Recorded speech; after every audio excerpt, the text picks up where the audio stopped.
What is up guys, my name is Eagle Stores and I'm back again with the last first tier close quarters gun to review before I move on to the second tier, the TARs and the SCARs and so on. I've got all the gameplay for this now, which is excellent. I just need to start posting it up. I just haven't really found the energy or the motivation. I've been busy and so on. I've also got that a new montage which I'm working on, which will be fun.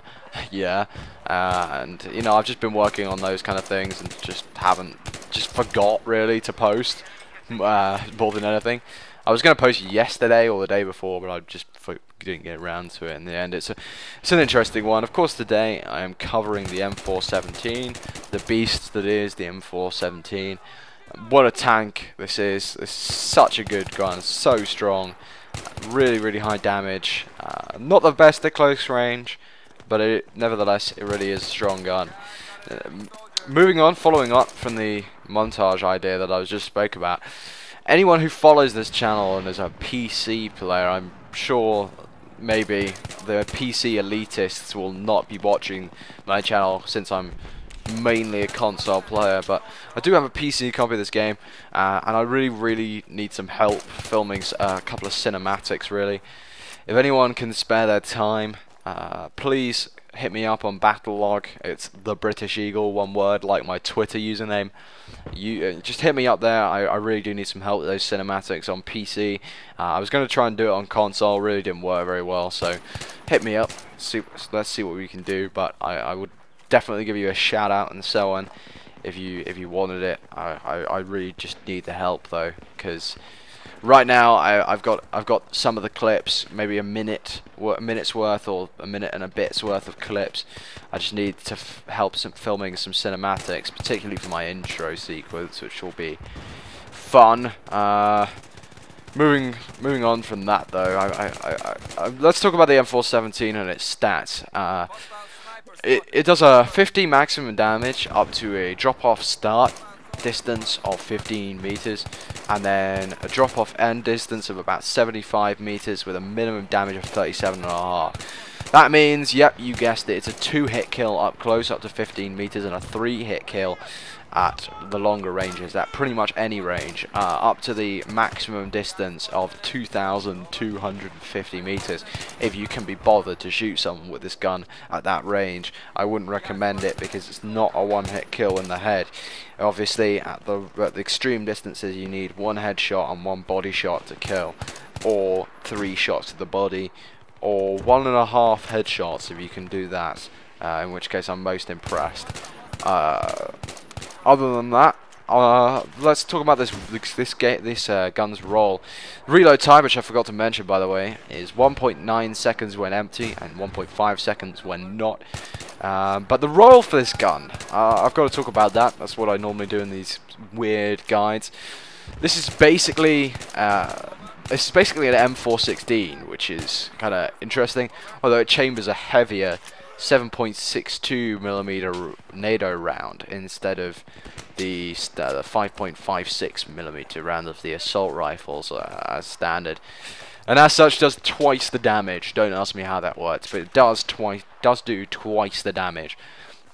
It's a great little gun. This very versatile sniper rifle.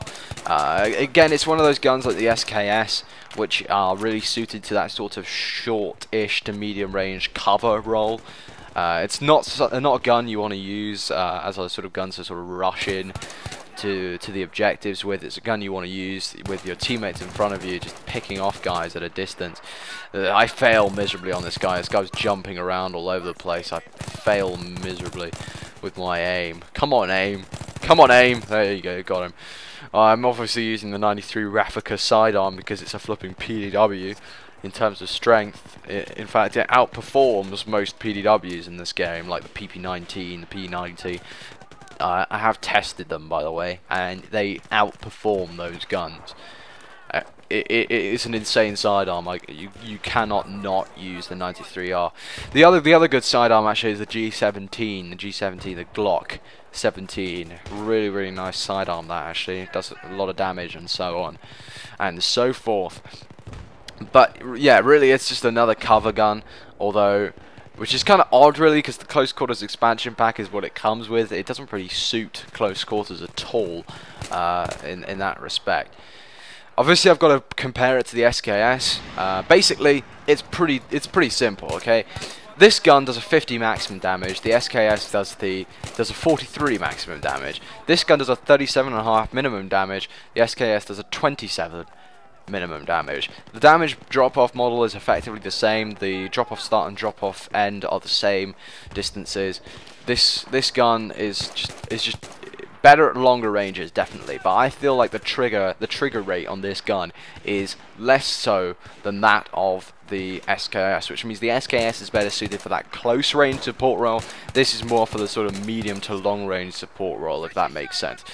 Really, it's kind of a fine difference. Both guns are strong still. They both maintain a lot of strength, but I think this gun is better in a way, because the SKS is a cover weapon, just like the M417 is. You can't run in the two objectives and hope for the best and try and take the objectives single-handedly. You can't do that with this gun. You have to instead provide cover for your team. I think this is better suited to that role than the SKS is. The SKS is better at close range, yes, but that's not really a cover role.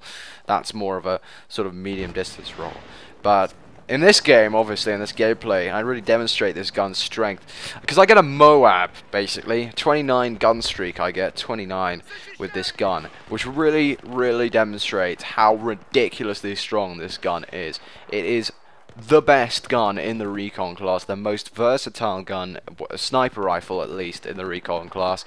Really, really nice gun, really lovely to use. I love it. I love this gun so much now, because it, increasingly with the SKS, this gun, the M39 to an extent, but it's let down by its 10+1 in the chamber magazine as opposed to the 20+1. Those guns really let me use the recon class in a way that I'd like to, as in being really aggressive and being able to take out targets at the shorter ranges, while also being able to provide cover at a longer range. That's the end of the gun streak. That's all I'm showing you. I end the game actually 82-15, but it's a 35-minute game, so I decided just to show you this gun streak. Hope you found this useful. Hope you found this interesting. Enjoyed the gameplay I hope you enjoyed the gameplay of the M417. And until next time, guys, take care. Goodbye.